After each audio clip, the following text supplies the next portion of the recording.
C'est alphabétique. C'est recommandé, mais obligatoire de 4 carrés par Bah, tu vas pas être loin parce que tu dois être à côté. C'est par là. C'est alphabétique. Il y en a qui est là, tu dois être à côté. Très bien. C'est des mesures ou des tranches à la fin? Non, c'est les aides. Pour les aides, après, c'est moi. Les arrivent,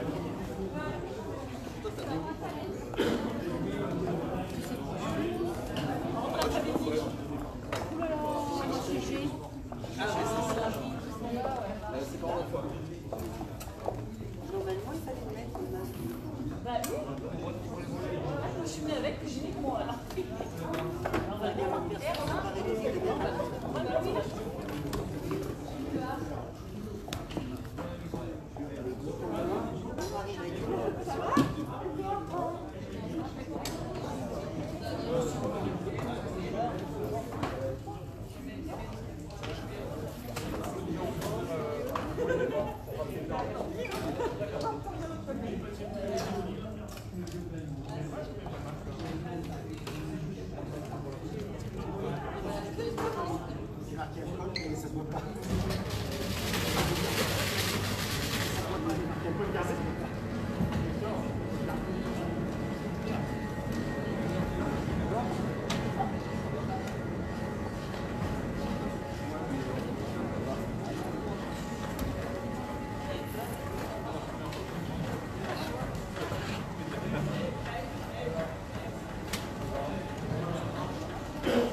Mesdames, Messieurs, bonsoir. Donc, en tant que maire sortant, je dois installer, comme c'est la loi, le conseil municipal qui a eu lieu suite aux élections donc, du 20 mars. Donc ce soir,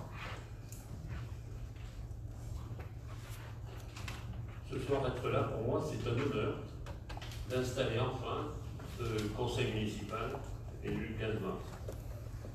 Ce soir, pour moi, c'est le moment de passer le flambeau. Je le fais bien sûr avec un pincement de cœur, mais j'avais décidé depuis longtemps de ne pas renouveler ce mandat. Ce mandat, François, tu le verras, c'est le plus beau des mandats, celui de maire, mais il est ô combien prenant. Comment ne pas être ému en quittant des gens que je côtoie depuis 31 ans, mon voisin Bernard, parce qu'on avait été élus ensemble en 89, et tous ceux au cours de mes 3 mandats de maire qui m'ont accompagné. J'ai toujours été attaché viscéralement à cette commune de Condom qui m'a vu naître et grandir. Mais je le fais ce soir avec la fierté du devoir accompli. Ce soir, je passe la main à un homme, François, qui a été 19 ans, 3 mandats, mon adjoint. Il a toujours été loyal, travailleur, dévoué à la cause publique quels que soient les postes que je lui ai confiés. Il est aussi le seul qui a été amendement vice-président de la métropole, d'abord conseiller délégué aux finances, puis vice-président de la métropole, en charge des transports. Et je compte sur lui parce que je sais qu'il y a beaucoup d'opposants pour que la ligne C se passe. J'ai donc la satisfaction ce soir de le voir avec son élu, avec son équipe élue au premier tour. Cela veut dire deux choses. La direction que j'ai suivie, après celle de Catherine Picquin, était la bonne. Et que le programme et les orientations proposées par François et sa liste ont été validés par nos concitoyens. Je sais qu'avec François et son équipe, la solidarité, l'humanisme, la justice sociale, la laïcité, l'environnement et la quotidienneté seront toujours présents et mis en avant. Ce sont là des vraies valeurs de gauche qui m'ont toujours conduit et que nos concitoyens viennent de valider.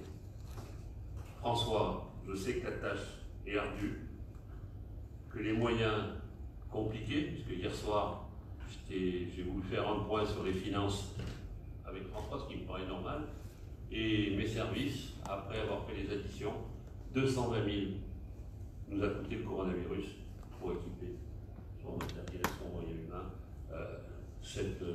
Et bien sûr, l'État ne nous le compense pas, je le redis aussi, donc c'est pour ça que je dis que la tâche est ardue. Et je sais que Courdon peut compter sur toi, François, pour continuer à la développer. Voilà.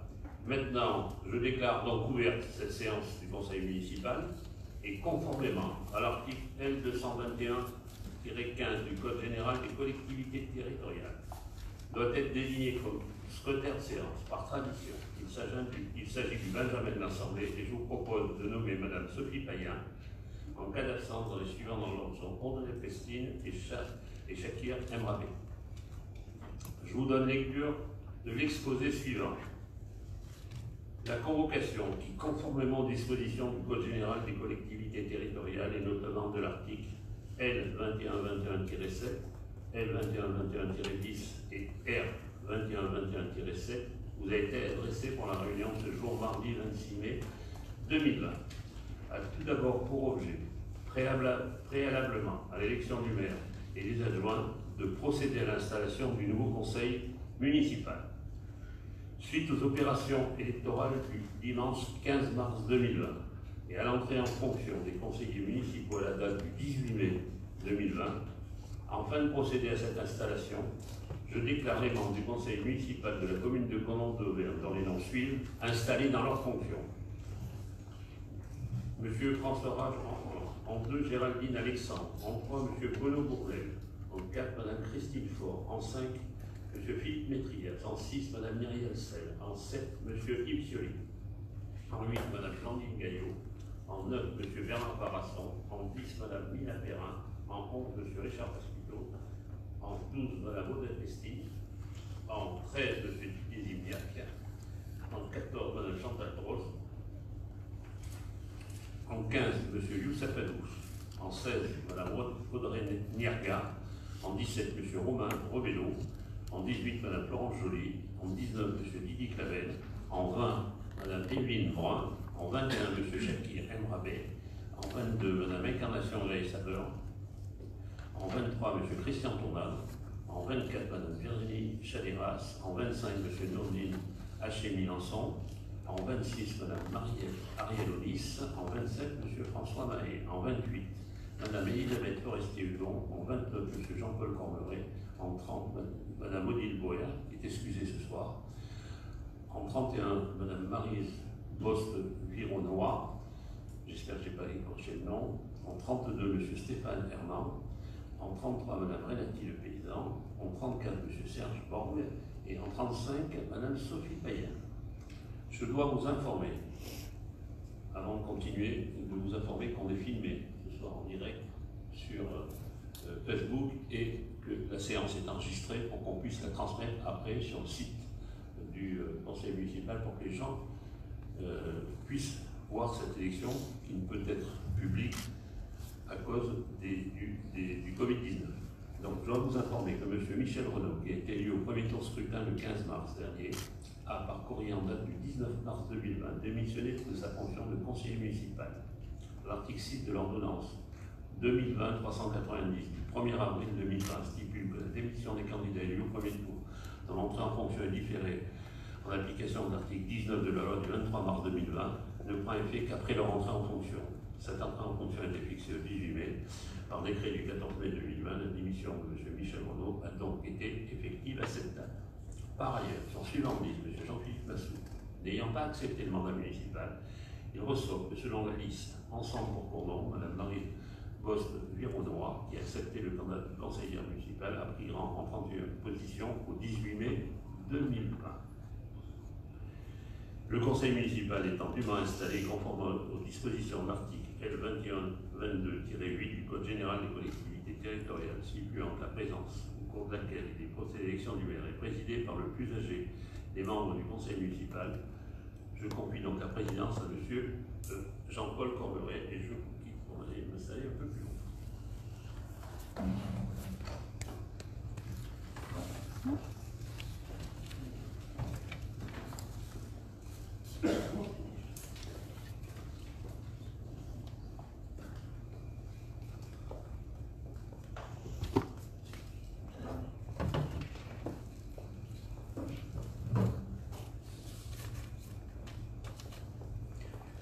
Je prends donc la présidence de l'Assemblée et procède à l'appel nominal des membres du conseil municipal. Monsieur François Rage. Présent. Madame Géraldine Alexandre. Présent. Monsieur Bruno Bournel. Présent. Madame Christine Faure. Présent. Monsieur Philippe Métrias. Présent. Madame Myriam Selle. Présent. Monsieur Yves Cioli. Présent. Madame Blandine Galliot. Présente. Monsieur Bernard Barasson. Présent. Madame Mina Perrin. Présente. Monsieur Richard Pasquito. Présent. Madame Audrey Pétiz. Présente. Monsieur Didier Zignac. Présent. Madame Chantal Droz. Présent. Monsieur Youssef Adouche. Présent. Madame Audrey Niaga. Monsieur Romain Rebello. Présent. Madame Florence Joly. Présente. Monsieur Didier Clavel. Présent. Madame Evelyne Brun. Présent. Monsieur Charik Emrabé. Présent. Madame Encarnation Grisbaer. Grisbaer, pardon. Monsieur Christian Tournadre. Présent. Madame Virginie Chaderas. Présent. Monsieur Nourdine Hachmi Lançon. Présent. Madame Ariel Onis. Présent. Monsieur Anthony Mahé. Présent. Madame Elisabeth Forestier-Hugon. Présente. Madame Marie-Odile Bouer est excusée. Madame Maryse Posnirovoy. Monsieur Stéphane Herman. Présent. Madame Renati Le Paysan. Présente. Monsieur Serge Borg. Présent. Madame Sophie Payen. Présente. Je constate que la condition de quorum posée au second alinéa de l'article 10 de la loi 2020-290 du 23 mars 2020 est remplie. Un tiers des membres en exercice présent au niveau. Maintenant, j'invite le conseil municipal à procéder à l'élection du maire, qui est l'objet du rapport numéro 1. Je rappelle qu'en application des articles L 2122-4 et L 2122-7 du Code général CGCT, le maire est élu au scrutin secret et à la majorité absolue parmi les membres du conseil municipal. Si, après 2 tours de scrutin, aucun candidat n'a obtenu la majorité absolue, il est procédé à un 3e tour de scrutin et l'élection a lieu à la majorité relative. En cas d'égalité des suffrages, le plus âgé est déclaré élu. Constitution du bureau. Il doit être procédé à la constitution du bureau. 2 assesseurs au moins doivent être désignés. Étant précisé qu'un membre de chaque liste peut être représenté. Qui veut être assesseur? Je vais chercher mon stylo. Qui veut être assesseur?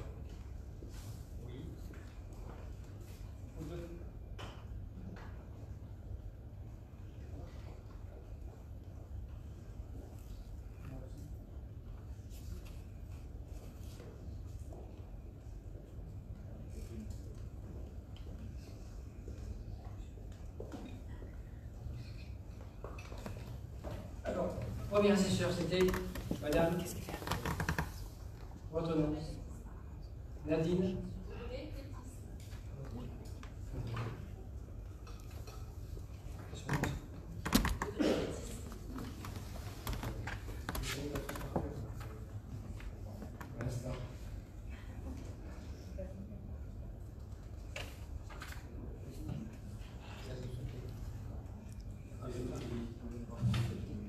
Vous avez quel numéro sur la liste? 12. Hop, on va retrouver tout de suite. D'accord, oui, c'est pas d'accord.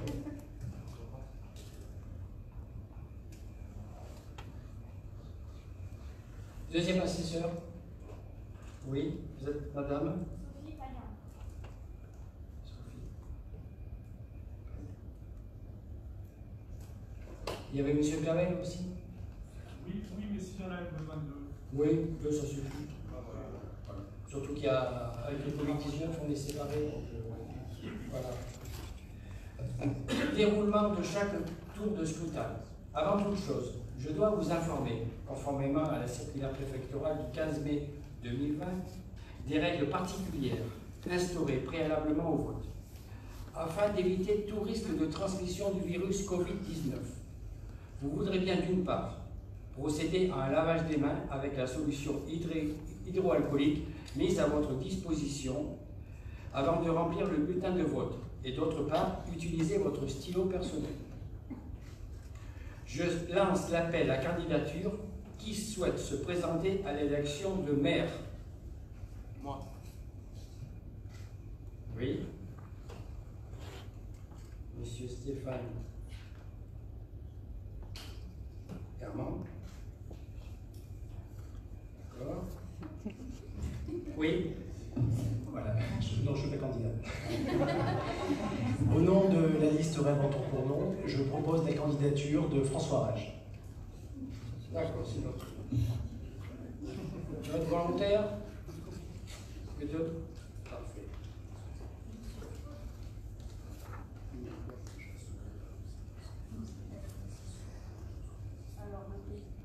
Donc, je prends monsieur Pep.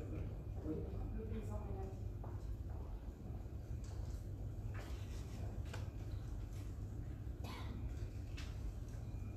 Je vous ai vu sur la liste alors. 33, oui, Sophie, c'est ça? D'accord. Ces désignations opérées, chaque conseiller municipal, à l'appel de son nom, s'approchera de la table de vote et déposera lui-même dans l'urne qui lui présentait son enveloppe.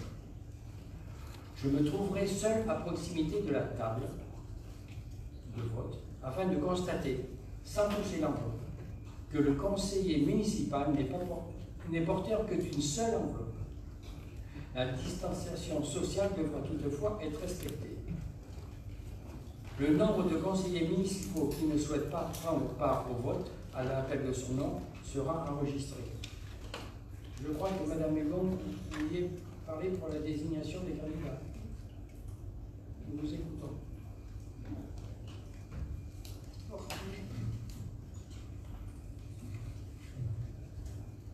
Le 15 mars 2020, les listes des 3 candidats aux municipales à Cournon ont recueilli les voix de seulement 42% des inscrits. La participation à ce scrutin a été balayée par les décisions sanitaires exceptionnelles prises par le gouvernement français.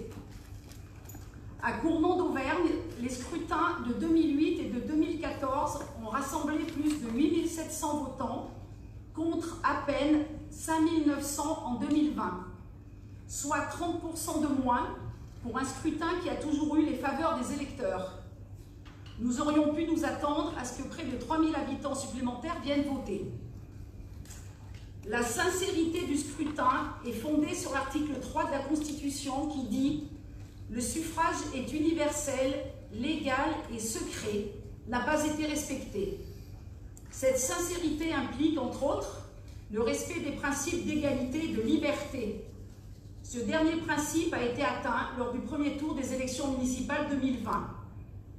Celui qui sera élu maire à Cournon d'Auvergne ne représentera qu'un électeur sur 5. S'asseoir sur la sincérité du vote, c'est s'asseoir sur la démocratie et nous nous asseoirons pas jamais sur la démocratie. C'est pour cette raison que les 4 élus d'Ensemble pour Cournon ne désirent pas participer au vote du maire et de ses adjoints et ne présentent pas de candidat. Merci. Si tout le monde est prêt à voter, je commence à procéder à l'appel. Monsieur François Rage.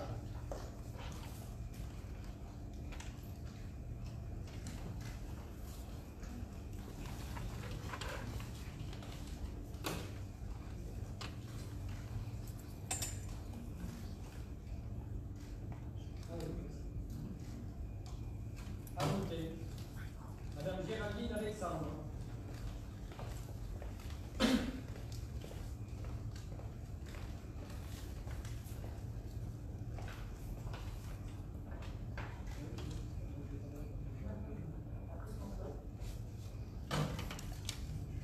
À voter. Monsieur Bruno Cournel.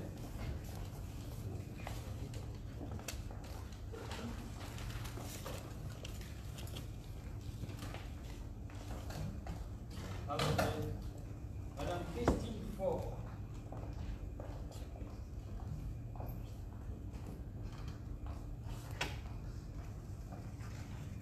À voter. Monsieur Philippe Méprias.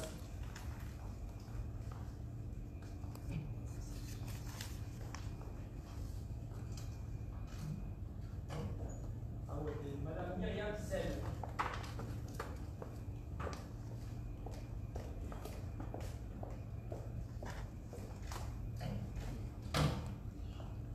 Monsieur Yves Sioli.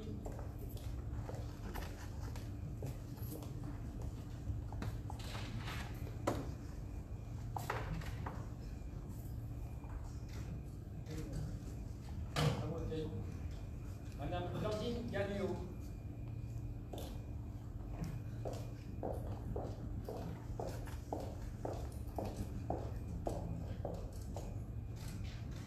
À voter. Monsieur Bernard Barasson.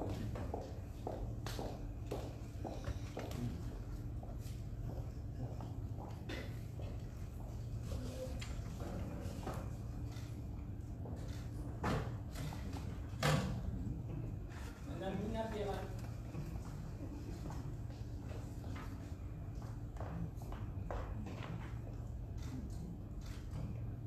Monsieur Richard Pasquito.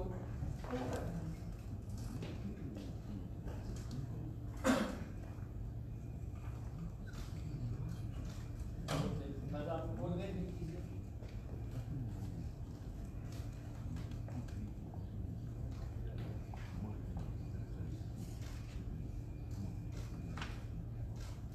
À voter. Monsieur Didier Zignac.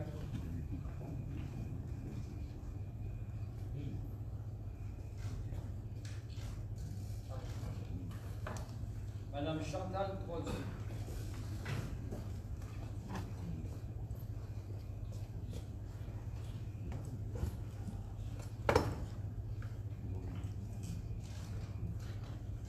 À voter. Monsieur Youssef Alouche.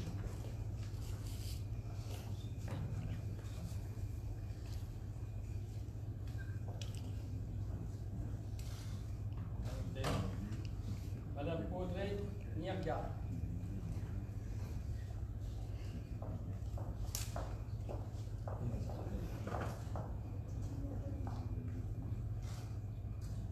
À voter.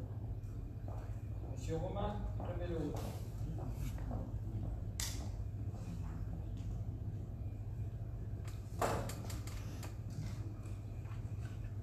À voter. Madame Florence Joly.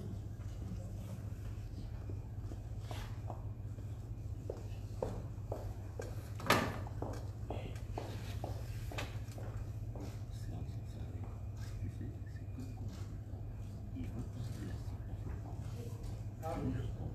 Monsieur Didier Clavel. À voter.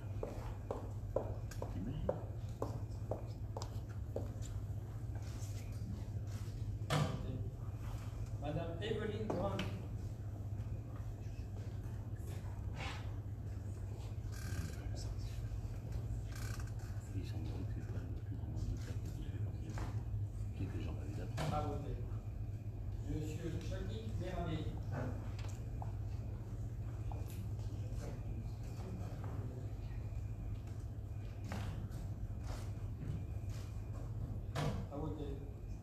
Madame Encarnación Esabert. Et nous.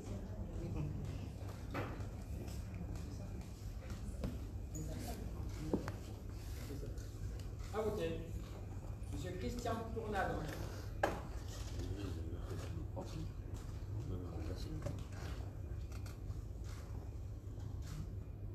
Voté. Monsieur Lourdis Paché-Milançon.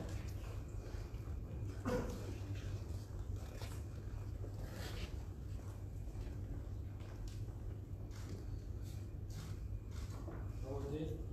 Madame Ariel Bonis.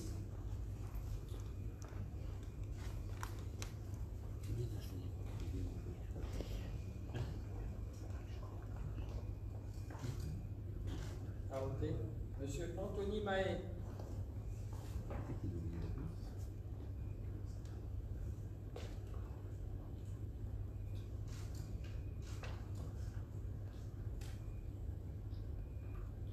Monsieur Stéphane Carman.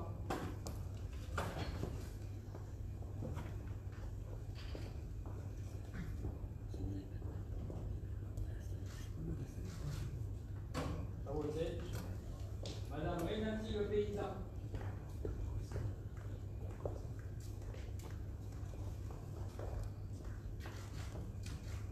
À voter.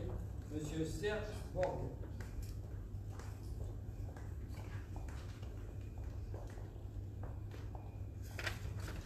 À voter. Et enfin, Madame Sophie Payen.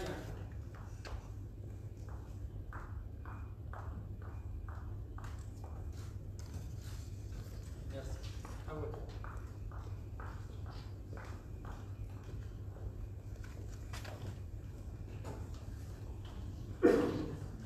Nous allons procéder immédiatement au dépouillement des bulletins de vote. Conformément une nouvelle fois à la circulaire préfectorale susvisée, je vous informe qu'une seule personne doit être en charge de la... Il y a une dame qui a été oubliée. Oui. Oui. Madame Chavera a été oubliée. Ah, vous n'avez pas été appelé. Non, non. Vous êtes là? Oui, Virginie, on n'a pas été appelé.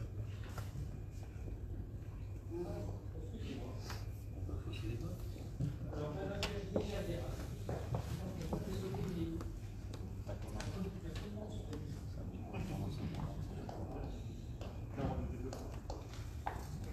Ah oui, oui, vous avez bien fait de... Excusez-moi.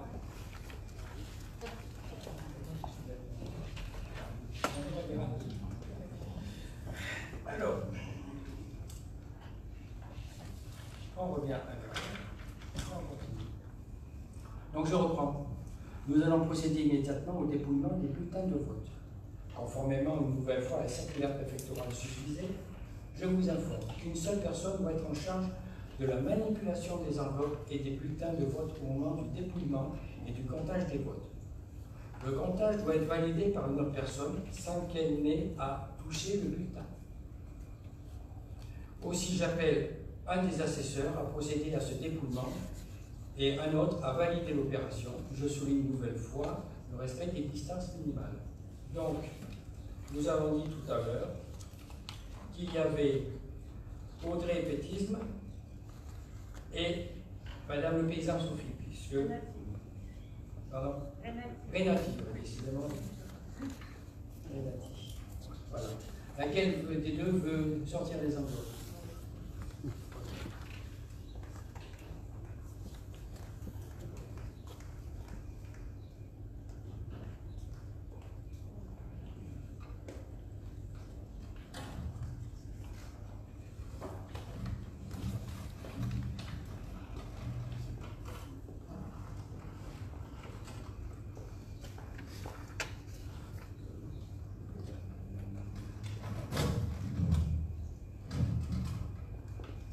Comptez d'abord le nombre d'enveloppes, s'il vous plaît.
C'est un peu long, mais il y a des tâches administratives.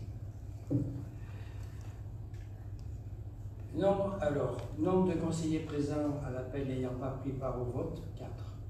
Nombre de votants, 31. Nombre d'enveloppes trouvées dans l'urne, 31. Nombre de suffrages déclarés nuls dans le bureau, 0. Nombre de suffrages blancs, 0. Nombre de suffrages exprimés, 31. Majorité absolue, 27. Monsieur Rage a obtenu 27 voix. Monsieur Stéphane Herman, 4 voix. Monsieur François Rage, ayant obtenu la majorité absolue au premier tour du scrutin, est proclamé maire et est immédiatement installé.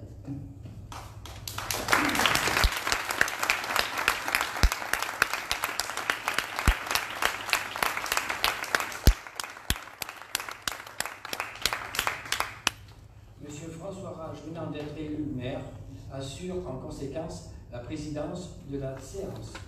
Et moi, je me retire.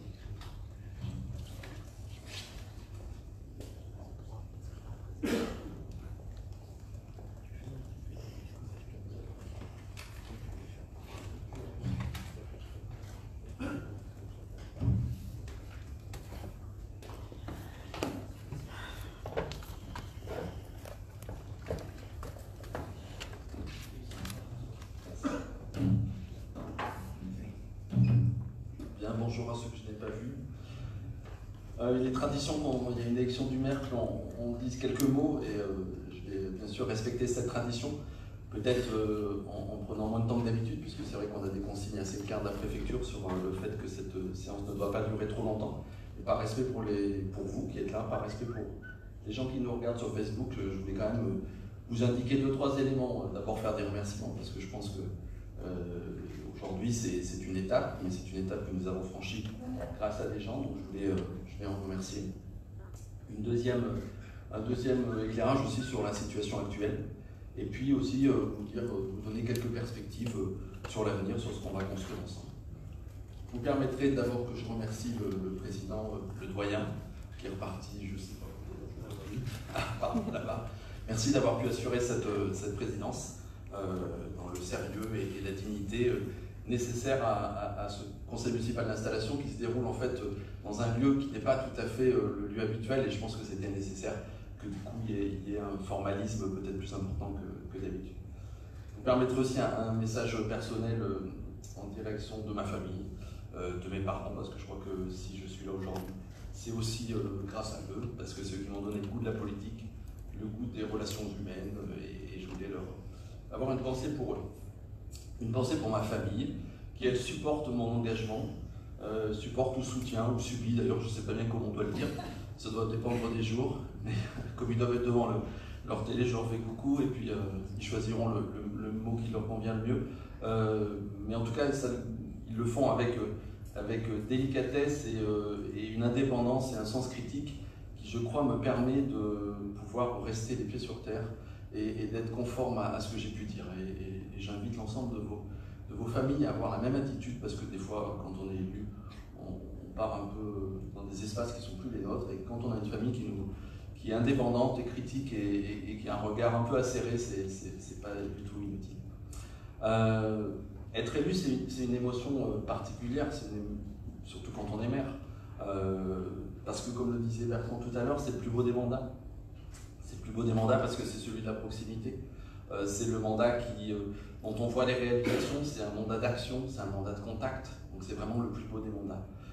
C'est le plus beau des mandats, et aujourd'hui, quand on regarde le panorama national, et notamment la défiance qu'ont la plupart des Français par rapport à leurs élus nationaux, quels qu'ils soient, je crois que notre responsabilité est encore plus importante, parce que nous ne devons pas faillir par rapport aux engagements que nous avons pris avec les citoyens, et sinon c'est la démocratie qui serait vraiment mise à mal.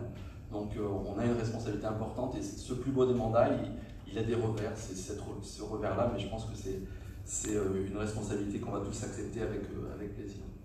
C'est aussi une émotion collective, parce qu'en fait c'est la fin d'une campagne, c'est la fin d'une aventure humaine, pour tous, que ce soit pour un Menton-Cournon et pour les 2 autres listes. Et donc cette émotion collective, je crois qu'il faut qu'on puisse la partager aussi avec nos colistiers. On aurait tant aimé qu'ils puissent être ici. J'espère que pour la plupart ils peuvent regarder, et je leur adresse un salut amical, parce que cette aventure collective, on l'a vécue tous ensemble. Pour notre liste, on a l'intention, et je suppose que c'est vrai pour les autres, on a l'intention de continuer à la vivre encore tous ensemble, chacun avec sa place, son niveau de responsabilité, et c'est un engagement que je prends devant eux, et je voulais vraiment leur dire ce soir. C'est vrai que cette campagne, elle a conduit à un résultat d'un premier tour, où notre liste a obtenu 52%, où il y avait 43%, je crois, de mémoire de participation. Et là, on peut avoir 2 lectures. On peut avoir une lecture positive, c'est ce que je fais, et remercier et féliciter les Cournonnais qui sont déplacés dans des conditions pas faciles. Et on peut avoir une lecture que moi j'appelle négative et que je trouve dangereuse. Une lecture qui en fait donne une valeur à une élection. Alors que la valeur de cette élection, c'est la valeur démocratique qui lui est conférée par les textes. Et aujourd'hui, les textes disent et ils conduisent à un conseil municipal comme ça. Quand on attaque la démocratie, quand on attaque les résultats des élections, on fait le jeu des extrêmes. Je veux que vous soyez bien alertés là-dessus. Parce que donner à une élection une moindre valeur qu'une autre, c'est l'empêcher de fonctionner, c'est empêcher de fonctionner la démocratie, c'est en tout cas l'interroger. Et j'espère que dans cette enceinte, on pourra avoir des débats qui nous permettront justement de mettre au centre de nos discussions la démocratie et la relation aux citoyens. En tout cas, ce résultat, il était aussi lié, je pense, aux priorités que nous avons pu mettre en avant dans le cadre de la liste Menton-Cournon. Simplement, vous les rappeler, j'en ai extrait 4. La première, c'est la lutte contre les inégalités. Je crois que c'est vraiment ce qui doit nous guider aujourd'hui, ces inégalités qui peuvent être géographiques, de quartier par exemple, qui peuvent être sociales, qui peuvent être financières, qui peuvent être de conditions physiques. Et je crois que ça doit être une tâche qui nous incombe tout au long de notre mandat, à travers l'éducation, à travers les associations, à travers la solidarité que nous pourrons mettre en œuvre, à travers la bienveillance que nous devons aux gens. Il me semble qu'on doit, c'est notre mission essentielle de combattre ces inégalités. La deuxième priorité, c'est, bien évidemment, elle est partagée, hein, quand je parle de crise, elle est partagée, c'est autour de l'environnement et du développement durable. Mettre au cœur de nos actions les questions d'environnement. Mettre en introduction de l'ensemble de nos délibérations la référence à le mieux-être écologique, le mieux-être de transition que nous permettrons à travers les décisions que nous prendrons. Et aujourd'hui, faire de la politique sans se soucier de ces questions-là, ce serait vraiment se tromper. La troisième priorité, c'est la grande chance qu'on va avoir, cette occasion unique, cette occasion historique qu'on va tous partager, les 35, de redessiner notre ville. Redessiner notre ville, notamment autour de cette ligne de bus que l'on attend tous et pour laquelle on va tous travailler pour qu'elle puisse arriver, cette ligne de bus en site propre qui devrait arriver en 2025-2026 et qui va nous permettre de relier Cournon, de relier les quartiers, de redonner du sens à cette construction de ville qui, quelquefois, parce qu'elle a été trop rapide, c'était largement avant nous, c'était dans les années entre 60 et 70, et ben c'est fait un peu au détriment de la cohérence. On va pouvoir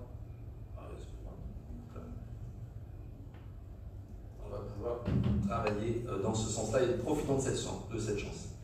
Et puis la quatrième priorité, parce qu'il faut aussi rester sur des choses quelquefois beaucoup plus simples et plus abordables, c'est les questions de faciliter la vie, de tranquillité de vie. Nous sommes dans un monde complexe. Beaucoup de citoyens sont en distance par rapport à des problématiques et n'arrivent pas à résoudre des problèmes facilement parce qu'ils ne savent pas à qui s'adresser, ils ne savent pas quelle démarche faire. Simplement, ils n'arrivent pas à trouver la bonne porte, la bonne entrée. Et je crois que là aussi, on aura une responsabilité dans l'organisation de notre fonctionnement, dans l'organisation des services, de pouvoir rendre ce monde plus facile. Et je crois que les gens nous en seront prêts. Aujourd'hui, on est dans une période particulière et vous voyez que cette salle, faire un conseil municipal dans cette salle, c'est quand même quelque chose de très particulier. Tout ça parce que depuis 2 mois, nous sommes dans une période sanitaire compliquée. Et donc, je voulais quand même en dire un petit mot, notamment en rappelant ce que les fonctionnaires de notre mairie, ce que les services de notre collectivité, mais aussi ceux de la métropole, mais là on est à la mairie de Cournon, ce qu'ils ont pu mettre en œuvre, ce que les soignants et non-soignants dans les EHPAD, dans le foyer logement, ont réussi à organiser pour qu'il n'y ait pas de soucis, pour qu'il n'y ait pas de foyer d'épidémie. Ce que les jardiniers ont pu faire en allant travailler pour arroser les arbres qu'on a plantés, par exemple, vous voyez. Ce que le service d'accueil a pu mettre en œuvre pour continuer à faire les papiers administratifs nécessaires, etc. Et je crois que cette crise sanitaire leur a au moins permis de montrer que le service public est essentiel au bon déroulement de la vie dans une commune comme la nôtre. Et vraiment, je félicite l'ensemble de nos agents et je leur dis qu'on est tous très fiers de pouvoir bientôt travailler avec eux et qu'on sait qu'on pourra s'appuyer sur eux pour qu'ils puissent mettre en œuvre notre politique. Et je crois que c'est un hommage que je voulais leur rendre aussi. Ne pas oublier aussi les associations qui nous ont interpellés régulièrement pendant cette période, celles qui ont fait des masques, celles qui ont été voir les personnes âgées, etc. Et on a retrouvé une solidarité pendant cette période, solidarité dont on pouvait douter, mais plutôt satisfait quand on a des valeurs comme les nôtres, de voir que cette solidarité elle s'est mise en œuvre. Une fois que cette période elle sera finie, il va falloir qu'on en tire des enseignements. Alors elle n'est pas complètement finie, on le voit ici, mais il va falloir qu'on en tire des enseignements. Des enseignements, je pense, en termes déjà programmatiques. Je crois que les questions de santé vont être quand même un peu au centre de nos débats. Les questions de circuits courts, d'alimentation, de commerce de proximité, vont aussi devoir nous occuper peut-être plus qu'on ne l'aurait pensé. Les questions de solidarité envers les personnes âgées, envers les plus démunis aussi, devraient faire partie de nos projets et de nos discussions. Et puis aussi les questions urbaines, simplement parce qu'avec la distanciation physique, comme on nous le demande, mais aujourd'hui les entrées d'école, les entrées de commerce, les terrasses des cafés ne sont plus adaptées à cet espace piéton qui est nécessaire. Et il va donc falloir qu'on réfléchisse à ça tous ensemble. Le virus est toujours là, d'ailleurs sinon on ne serait pas dans cette salle. Il va falloir aussi qu'on trouve des adaptations. Des adaptations, mais j'attire votre attention sur des éléments qui sont peut-être que des mots, mais des mots à leur importance. Aujourd'hui, on parle vous écoutez la télévision, on parle de distanciation sociale. Si on pouvait parler de distanciation physique, qui elle ne supprime pas le lien social, je pense que ça serait mieux. Aujourd'hui, on parle de gestes barrières. Si on pouvait parler de gestes protecteurs, je pense aussi, c'est la même idée, mais elle est dite autrement. La dimension n'est quand même pas la même.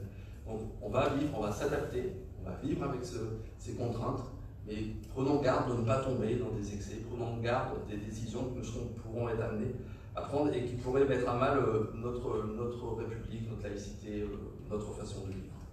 Il y aura des conséquences, Bertrand en a parlé tout à l'heure, il y a des conséquences déjà financières. Donc je vous proposerai qu'au conseil municipal qui aura lieu au mois de juillet, on puisse faire une décision modificative du budget qui intégrera ces conséquences. 200 000 €, ce n'est pas rien du tout pour notre budget. Il faudra qu'on puisse travailler ensemble pour voir comment on rééquilibre ce budget. Il y aura des conséquences aussi sur la façon de travailler. Par exemple, dans les services aujourd'hui, on prend des rendez-vous. On ne vient plus comme ça à la volée directement. Et on va apprendre tout ça et puis en espérant que ça ne dure pas trop longtemps. Une fois que nous sommes installés, je crois qu'il faut aussi qu'on se dise qu'est-ce qu'on va être, comment on va être. Et je crois que ce que j'ai envie de vous dire d'abord, c'est que je serai le maire de tous les Cournonnais. Les 52% qui ont voté pour nous, les 48% qui n'ont pas voté pour nous, et les, je n'ai pas fait le calcul parce que ça ne m'intéresse pas, qui n'ont pas voté du tout. C'est bien ce réseau. Donc je serai le maire de tous les Cournonnais. Et dans ce cadre-là, pour moi, les 8 membres de l'opposition auront une place très importante. Et je serai toujours très attaché à écouter leurs remarques, à prendre en compte leurs idées, alors pas toujours, bien sûr, à suivre leurs recommandations, mais en tout cas, je mettrai en place un climat et une écoute qui permettra vraiment qu'on ait un travail collaboratif. Parce qu'aujourd'hui, c'est 35 élus qui représentent l'ensemble de la population. Et je considère que c'est ensemble, avec nos divergences, mais aussi avec nos points de rassemblement, notamment l'amour de notre ville, que l'on pourra mener à bien des projets au bénéfice de l'ensemble des citoyens. Donc il y aura un travail très particulier, une attention très particulière aux listes d'opposition, parce que pour moi c'est une richesse d'avoir des listes d'opposition au sein de notre conseil municipal. Je serai, et j'espère que tout le monde sera accessible, disponible, à l'écoute, en prenant le temps, parce que c'est aussi notre fonction d'être dans la ville, de vivre dans la ville, et de pouvoir, à travers notre vie dans la ville, justement ressentir les choses et puis pouvoir écouter les gens, pas nécessairement que dans des réunions, mais simplement en allant faire ses courses, etc. Donc j'appelle votre attention sur ce fait-là. À partir de ce soir, vous êtes élu, et en tant qu'élu, il y a des responsabilités, simplement dans sa vie quotidienne, dans ce que vous pouvez mener chaque jour. Nous avions inscrit dans notre programme la co-construction avec Réinventons pour nous. On continuera à construire ensemble parce que ce n'est pas 35 élus qui décident tout seuls de ce qui peut être bien pour leur vie. Ils ont des intentions, ils ont des projets, mais si ça n'est pas partagé, ça n'a pas de sens et c'est ce que nous allons faire pendant ces 6 ans. Ça n'est pas plaqué sur du vide, c'est construit ensemble et c'est ce que je vous inviterai à faire ensemble, en playlist, et puis etc. Je serai aussi intraitable sur la défense de notre ville au sein de la métropole. Et comme je vais essayer d'être au niveau de ce qu'a pu être Bertrand, ça ne va pas être simple, mais je vais profiter de son expérience et de la place qu'il va laisser. Et déjà, je vais négocier pour avoir, si tout se passe bien, la même position qu'il pouvait avoir. Et je serai intraitable sur la défense de notre ville, dans ce cadre d'une métropole qui est essentielle pour nous, puisque c'est dans le cadre métropolitain qu'on peut développer des projets économiques, des projets touristiques, des projets d'une grande ampleur qu'on ne pourrait pas faire tout seul, donc c'est essentiel. Ça doit se faire à l'aune d'une attention particulière aux communes, et donc je serai sur cet équilibre-là tout le temps. Être élu aujourd'hui, être maire aujourd'hui, c'est s'inscrire dans une continuité. Je ne sais plus qui m'a dit l'autre fois qu'il n'y avait eu que des grands maires à Cournon. Il m'en a cité 4, il m'en avait oublié un, mais c'est pas grave, donc je vais le redire. Donc je les ai regardés, Catherine Guiquin et puis Bertrand Pasquito. Ceux qui sont férus d'histoire savent qu'il en manque un. Mais je vais essayer de m'inscrire dans cette dynamique-là. Il n'y a eu que des grands maires parce qu'il y a eu des maires qui aimaient leur ville, Il y a eu des maires qui ont construit leur ville, il y a eu des maires qui l'ont fait avancer, il y a eu des maires qui l'ont rendue plus harmonieuse, plus solidaire. Et en fait, aujourd'hui, nous allons juste, pendant ces 6 ans, apporter une pierre de plus à cet édifice qui a été construit. Et tout ça, ça existe. Cette salle, elle existe, vous voyez, parce qu'il y avait des élus avant nous. Bertrand Pasquito comme maire, mais aussi l'ensemble de ses équipes qui ne sont pas là aujourd'hui. Olivier Arnal, Monique Pouille, etc. Je ne continue pas parce que je vais en oublier. Et je crois qu'il faut qu'à chaque fois, on s'inspire bien de l'histoire dans laquelle on s'inscrit. D'abord pour bien comprendre le présent et mieux préparer l'avenir. Je ne peux que prendre 30 secondes pour dire l'admiration que je peux avoir pour Bertrand, pour ce qu'il a fait, pour ce qu'il nous a apporté, pour les valeurs qu'il a défendues, pour son intransigeance sur certains domaines.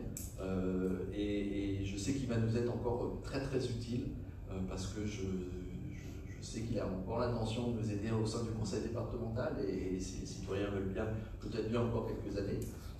Et donc je compte sur lui pour nous accompagner, pour avoir un regard aussi peut-être des fois un peu acéré sur ce qu'on pourra faire, parce que son expérience pourra nous être très utile et vraiment je le remercie pour tout ce qu'il a fait, pour tous les mots qu'il a pu dire aussi.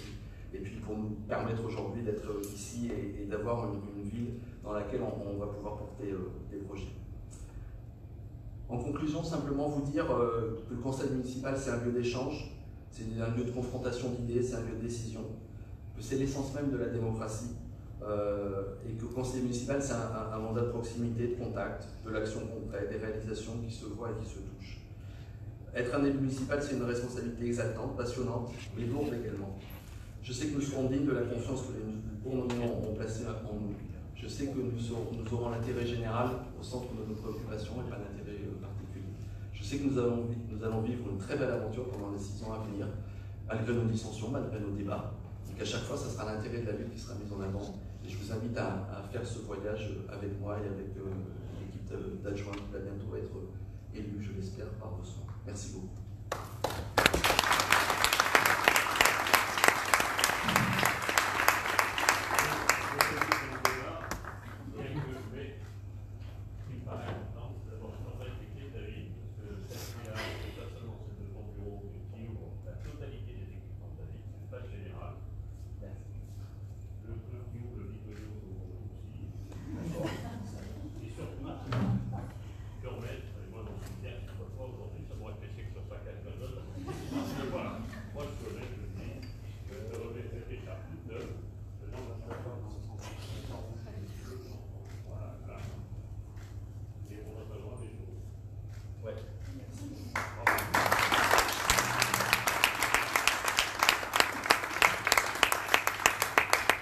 Merci, je vais la garder parce que c'est important, les symboles comme ceci.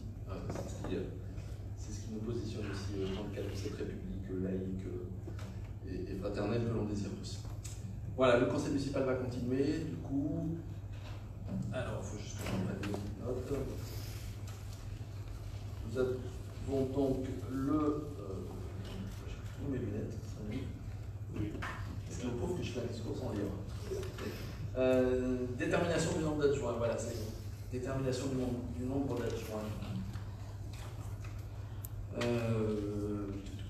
Je vous rappelle qu'en vertu des dispositions combinées des articles, il appartient au conseil municipal de déterminer le nombre d'adjoints au maire, étant précisé que chaque commune doit disposer au minimum d'un adjoint et au maximum d'un nombre d'adjoints ne pouvant excéder 30% de l'effectif légal du conseil municipal. Je vous propose que nous soyons sur l'effectif maximum, ce qui est la règle la plus traditionnelle, et donc 30%, ça nous permet d'avoir 10 postes d'adjoints, et je vous propose donc que l'on puisse créer 10 postes d'adjoints. C'est des interventions, des avis contraires, des abstentions. Abstention, une abstention, 2 abstentions, 3 abstentions. J'en ai que 3. Oui. Il n'y en a que 3. D'accord. 3 abstentions. Et donc 30, je crois combien ça fait 32. Ah non, on est à moins 31. C'est ça. Ok, cette délibération est donc adoptée. Nous allons donc procéder à l'élection des adjoints au maire. J'invite maintenant le conseil municipal à procéder à l'élection des adjoints au maire. Je rappelle qu'en vertu des l'élection des adjoints au maire doit se faire au scrutin secret. Les adjoints sont élus au scrutin de liste à la majorité absolue, sans panachage ni vote préférentiel, étant précisé que la liste doit être composée alternativement d'un candidat de chaque sexe. Si après 2 tours scrutin, la liste, etc., etc. Je vous propose donc une liste d'adjoints. Après, il peut y en avoir une deuxième si vous voulez. Elle doit être par ici. Donc une liste de 10 adjoints que je vais vous lire. Premier adjoint, M. Philippe Métrias. Deuxième adjointe, Mme Géraldine Alexandre. Troisième adjoint, M. Bruno Bournel. Quatrième adjoint, Mme Myriam Sel. Cinquième adjoint, M. Yves Cioli. Sixième adjoint, Mme Mina Perrin. Septième adjoint, M. Romain Robello. Huitième adjoint, Mme Audrey Nerga. Neuvième adjoint, M. Richard Pasquito. Et dixième adjoint, Mme Chantal Trotz. Y a-t-il une autre liste qui serait portée au suffrage de cette Assemblée? Non. Donc s'il n'y a pas d'autre liste, je vous propose de procéder à ce vote. Donc on va constituer le même bureau que précédemment. Hein. Voilà, ce sera les deux scrutateurs. Vous devez avoir, vous avez un document, c'est ça, avec la liste, hein? Non. On doit l'avoir, ça? On l'avait préparé avant, quand même. Oui. Ah oui, il doit être sur mon d'avant. Si quelqu'un peut prendre l'ordi, je l'ai oublié en parlant.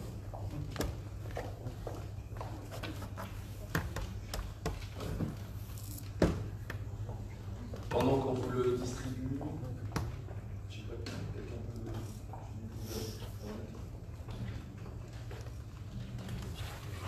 Pendant qu'on vous le distribue, je vais vous donner les fonctions.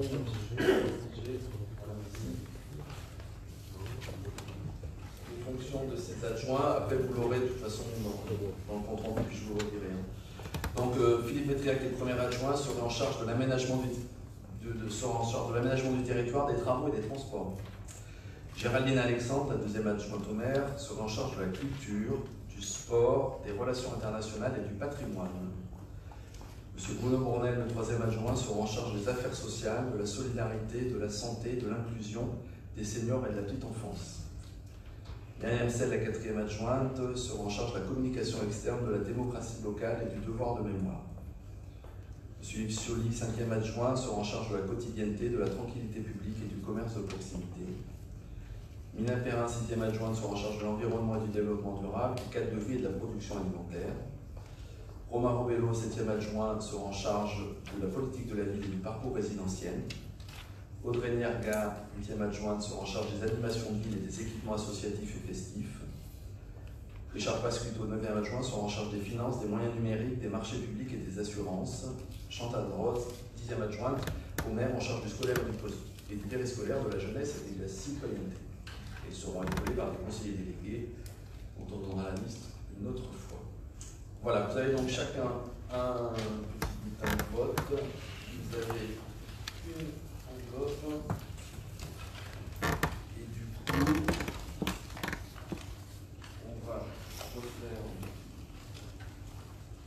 Donc je ne vous rappelle pas, c'est les mêmes règles que tout à l'heure. Je vais faire l'appel. Je reste ici.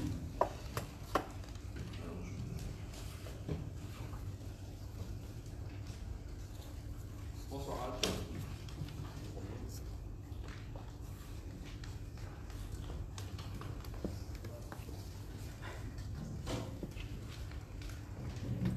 Alors, Géraldine Alexandre.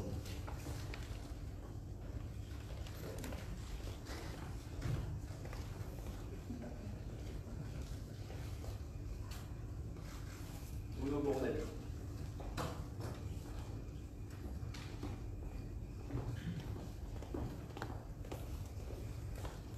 Christine Fort.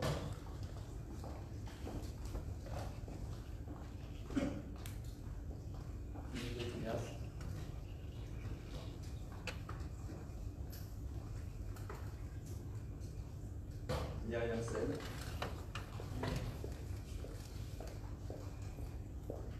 Yves Cioli.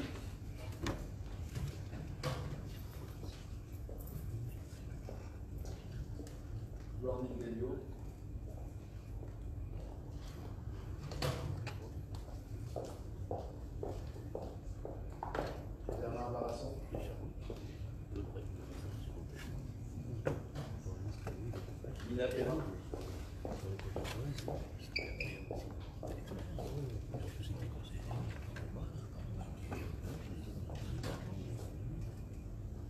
Richard Pascudo.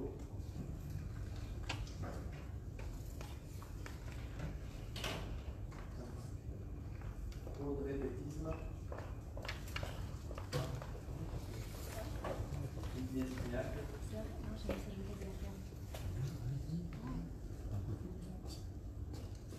Chantal Brode.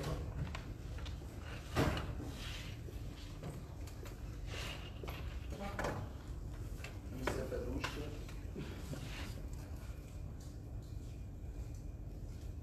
Audrey Nerga.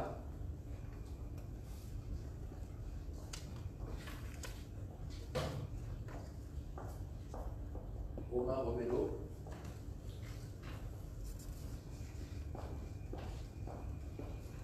Florence Joly.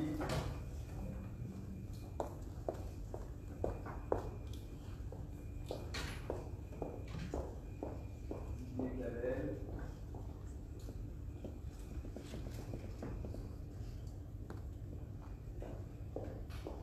Et Brun qui attend.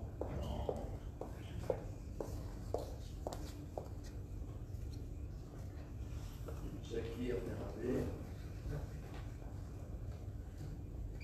Incarnation Lissadeur.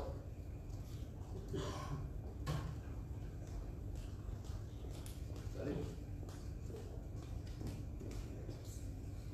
Christian Tournal.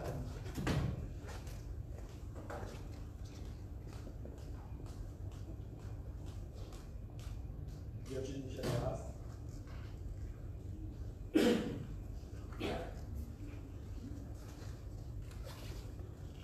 Gourmet Hachim Janson. Ariel Omis.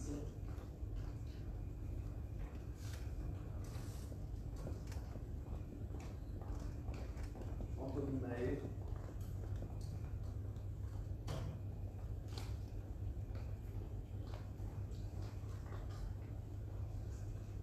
Elisabeth Forestier-Gouon. C'est le genre de... Ah, d'accord. Jean-Paul Corberet. Oui.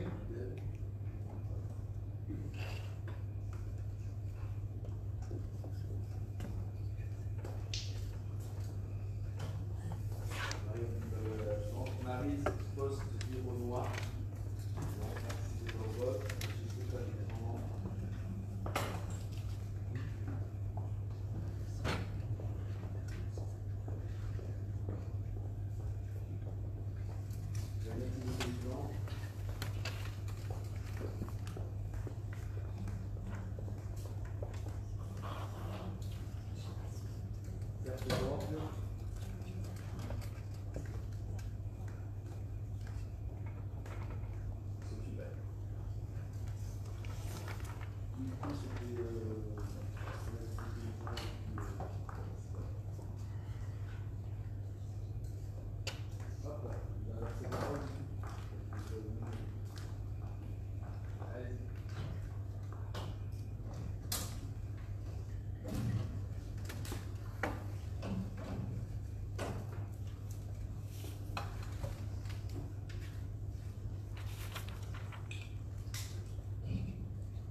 Alors, les résultats. Nombre de conseillers présents à l'appel, il n'y en a pris part au vote 2. Nombre de votants 32. Nombre d'enveloppes trouvées dans l'urne 32. Nombre de suffrages déclarés nuls par bureau aucun. Nombre de suffrages blancs 4. Nombre de suffrages exprimés 28. Et donc, avec la majorité absolue, la liste qui vous a été proposée est élue au premier tour de scrutin. Je ne vous relis pas les noms, mais c'était la liste que vous avez. Voilà, merci pour eux en tout cas. Je vais les voir plus souvent que certains autres, mais eux aussi vont vivre une belle aventure. On peut les applaudir.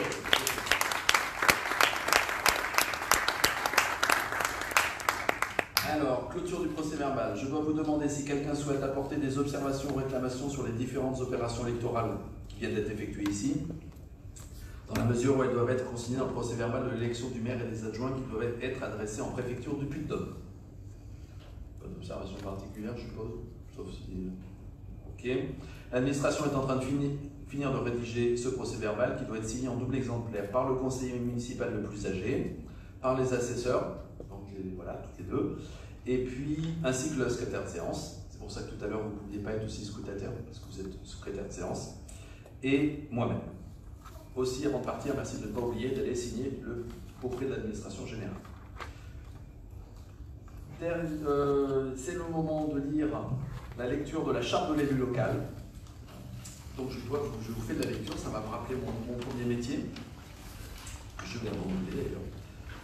Alors, lecture de la charte de l'élu local. Conformément à l'article L. 2122-7 du Code général des collectivités territoriales, lors de la première réunion du conseil municipal, immédiatement après l'élection du maire et des adjoints, le maire donne lecture de la charte de l'élu local prévue à l'article 1 et doit remettre aux conseillers municipaux une copie de cette charte de l'élu local et du chapitre 3 du titre 2 consacré aux conditions d'exercice des mandats municipaux. Ce document se trouve dans votre dossier que vous aviez à votre place. Et donc voilà, je vais vous lire l'introduction en fait, hein, et puis derrière vous avez tout un tas de textes qui vous concernent. Les élus locaux sont les membres des conseils élus au suffrage universel pour administrer librement les collectivités territoriales dans les conditions prévues par la loi.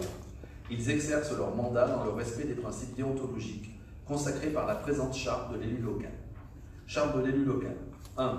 L'élu local exerce ses fonctions avec impartialité, diligence, dignité, probité et intégrité. 2. Dans l'exercice de son mandat, l'élu local poursuit le seul intérêt général à l'exclusion de tout intérêt qui lui soit personnel, directement ou indirectement, ou de tout autre intérêt particulier.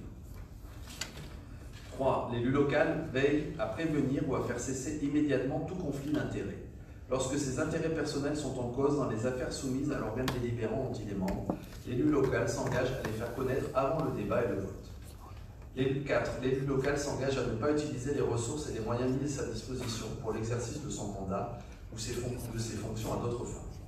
5. Dans l'exercice de ses fonctions, l'élu local s'abstient de prendre des mesures lui accordant un avantage personnel ou professionnel futur après la cessation de son mandat ou de ses fonctions. 6. L'élu local participe avec assiduité aux réunions de l'organe délibérant et des instances au sein desquelles il a été désigné. 7. Issu du suffrage universel, l'élu local est et reste responsable de ses actes pour la durée de son mandat devant l'ensemble des citoyens de la collectivité territoriale, à qui il rend compte des actes et décisions pris dans le cadre de ses fonctions. Voilà, je pense que c'est des indications que nous serons tous unanimement prêts à suivre, et je serai aussi là très sourcilleux sur les moindres débordements. Je vous propose donc de passer maintenant à la 4e délibération, qui est la délégation du conseil municipal au maire pour l'exercice des compétences visées à l'article. C'est exactement la même délibération pour les anciens élus que celle qui avait été prise par Bertrand Pasquito. Pour les nouveaux, en fait, c'est une délibération qui me permet, par exemple, d'ester en justice ou de faire des emprunts, etc., qu'on ne soit pas obligé de réunir le conseil municipal à chaque fois que je vais faire un acte. Je vous en rencontre régulièrement, c'est dans le cadre des conseils municipaux, donc vous aurez l'information. C'est très encadré, c'est classique, hein, toutes les collectivités font ça. C'est pour que la collectivité elle puisse fonctionner et que, voilà, c'est le plus simple possible. C'est très classique, n'y voyez aucun problème, et c'est exactement la même que celle qu'avait Bertrand Pasquito, et que celle que devait avoir le maire avant lui d'ailleurs. Donc vous avez toute la liste, je ne vais pas vous la lire. Ça va juste de la création des classes dans l'établissement d'enseignement, ou le renouvellement des adhésions aux associations d'entraînement, etc., etc. Y a-t-il des questions, des commentaires sur cette délibération qui est purement administrative? Pas de soucis, pas d'avis contraire, pas d'abstention. Et bien c'est adopté à l'unanimité. Je vous en remercie. La 5e délibération est particulière. Donc il y a une petite modification sur la 5e délibération entre ce que vous avez reçu dans votre document de synthèse par la poste. C'est bien ça. Une légère modification.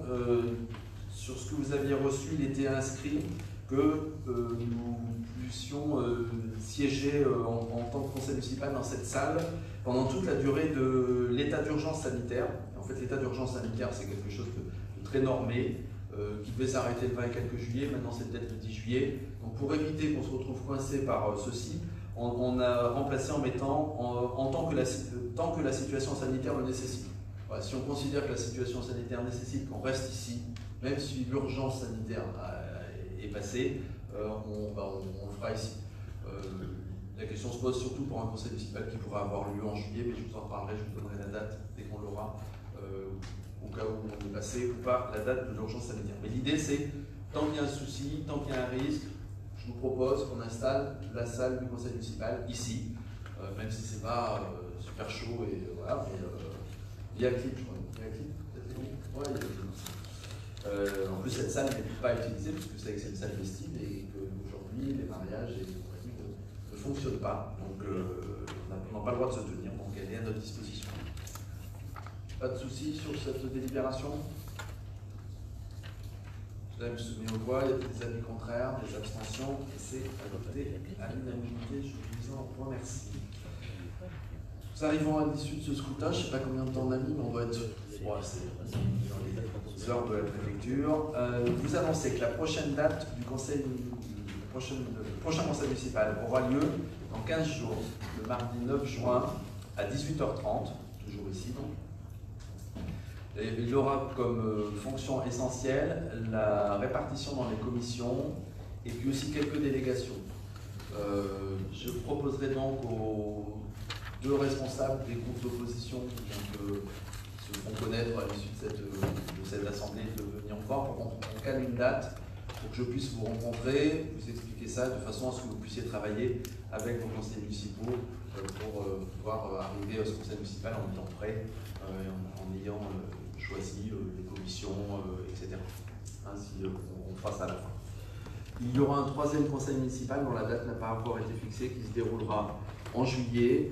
On va vous envoyer aux 8 élus de l'opposition un questionnaire pour savoir quand est-ce que vous êtes en vacances au mois de juillet. Ah, peut-être qu'on ne pas de vacances au mois de juillet. Pour qu'on essaye d'avoir la date où il y aura le plus de monde. On ne peut pas le faire trop tôt en juillet parce que sinon les services n'auront pas pu produire les documents nécessaires, notamment pour les questions financières. On va le faire trop tard. Donc, alors si on le fait et qu'il n'y a pas de délibération intéressante, ça ne sert à rien. Si on le fait et qu'il n'y a personne, ça ne sert à rien. Donc, il faut qu'on trouve le bon endroit. Donc on vous interrogera, vous recevrez un mail pour vous demander quand est-ce que vous êtes en vacances, et on prendra le moment où il y a le plus de monde, tout simplement. Vous dire que pour toute communication, vous allez avoir une adresse mail mairie. Les 35 nous avons une adresse mail mairie qui est construite de la même façon. C'est votre initiale de prénom, point, votre nom, @cournon-classique-auvergne.fr. Vous avez dans votre document, à ne pas perdre surtout, une petite fiche qui vous indique comment vous pouvez vous connecter avec un mot de passe supportable. Donc je vous invite à modifier votre mot de passe la première fois, sinon vous n'allez pas y retourner. C'est par cette adresse mail qu'on communiquera. Vous recevrez par exemple le questionnaire sur vos vacances, etc. Donc, je vous invite à le regarder assez régulièrement. Après, vous pouvez le faire avec Gmail comme vous voulez. Les anciens élus conservent leur adresse mail mairie. Voilà. Et les nouveaux élus, elle est déjà faite l'adresse. Hein. C'est ça, je me tourne vers les services, elle est déjà faite. Hein. Donc ils peuvent vous oublier. Il ne doit pas y avoir grand-chose, non, mais elle est déjà faite. Il est précisé que toutes les convocations, documents, messagers venant des services municipaux transiteront par cette messagerie électronique, sauf ceux qu'on est obligé de vous envoyer par courrier, enfin le schéma classique. Voilà, est-ce que je me tourne vers les services? Est-ce que j'ai fait... Ah, d'accord. Je dois dire un mot sur la distribution des masques demain. Donc je dis un mot sur la distribution des masques demain. Comme vous avez dû ou lire dans la presse ou avoir un message avec Margot, je pourrais les Margot. Voilà. Donc Margot qui s'occupera, dans le cadre de l'organisation de la mairie, toutes les relations aux élus. Voilà, c'est la directrice du cabinet qui s'occupera des relations aux élus. Donc vous avez Margot comme référence et vous avez Philippe Vimard pour le nouveau qui est là-bas, qui est le directeur général des services, qui est le grand ordonnateur du fonctionnement des services de cette collectivité et que vous rencontrerez aussi assez régulièrement avec son adjoint qui est voilà, Jean-Pierre Lapara, et donc ils assisteront à tous nos conseils, ainsi que Véronique qui elle met en scène et met en mots et en documents tous ces documents. Et à côté d'elle, exceptionnellement aujourd'hui, puisqu'il y avait des élections, le responsable du service administration, le service accueil et population, on s'appelle M. Pichon. Voilà. Je présente tout le monde. Et notre photographe, pardon, qui s'occupe aussi de la communication interne. Le communicateur couché dehors, je ne peux pas le dire. Apo, on l'appelle Apo. On l'appelle, c'est ça. Hein, si on t'appelle Apo, c'est... donc, distribution des masques. En lien avec la métropole, chaque Cournonnais a eu, normalement dans sa boîte aux lettres, une enveloppe avec 2 masques, puisque la métropole a commandé 2 masques pour chaque habitant, donc 40 000 masques pour Cournon. Pourquoi 2 masques? Parce qu'on a pas eu les 40 000 en même temps, on en a eu 20 000 dans un premier temps, et que sur Cournon, vous avez un tiers des logements dans lequel il y a une seule personne, donc du coup, cette personne elle a été servie, un tiers des logements dans lequel il y a 2 personnes, ils en ont eu un chacun, et un tiers de logement dans lequel il y a plus de 2 personnes. Donc ces 2 derniers tiers ont besoin d'avoir une dotation supplémentaire qu'ils vont venir chercher demain dans les 6 gymnases qui correspondent au bureau de vote qui sont regroupés. Et donc la plupart d'entre vous ont été volontaires pour pouvoir tenir cette permanence, on va dire, au sein de ces gymnases. Il y a 3 moments dans la journée. Donc je ne sais pas ce que je peux en dire de plus, si ce n'est que s'il y en a qui ont oublié de s'inscrire, ils peuvent voir Margot, peut-être, ou c'est Margot qui s'occupe de ça. Ils peuvent voir Margot, si jamais certains n'avaient pas vu passer l'info et que demain ils sont disponibles. Pour pouvoir tenir une permanence, on a encore besoin d'élus. Il y a aussi des agents de la collectivité qui seront sur place. Et je vous invite tout à être volontaire, parce que ça fait aussi partie de nos missions d'études, de pouvoir s'occuper de ça. Est-ce que j'ai oublié quelque chose? Est-ce que quelqu'un veut rajouter quelque chose? Eh bien, écoutez, on va se donner rendez-vous dans 15 jours. On est très écartés, c'est un peu curieux, mais petit à petit on va se rapprocher, vous allez voir, ça va devenir très chaleureux. Et on va pouvoir tout ça. On n'a même pas un coup à boire aujourd'hui parce que on n'a pas le droit de boire un coup à 40 autour d'un verre. Enfin, on a juste. Oui. Même avec un verre chacun, c'était pas possible. J'en suis désolé, mais on trouvera un moment quand même pour faire un peu de convivialité entre nous. Et ceux qui n'ont pas pu prendre leurs photos avant de commencer, si vous pouvez la faire rapidement après, l'idée c'est qu'on ait tous le même fond de photos. On fera un petit document, un petit livret qui présentera l'ensemble des élus. Je pense que c'est bien que tout le monde ait le même fond. Oui, et donc bien signer le PV là, ne partez pas sans signer le PV, pensez à la photo et pensez à vos adresses mail. Et je vous souhaite une très bonne soirée, je vous remercie de ce conseil municipal, de cette revue, et à très bientôt.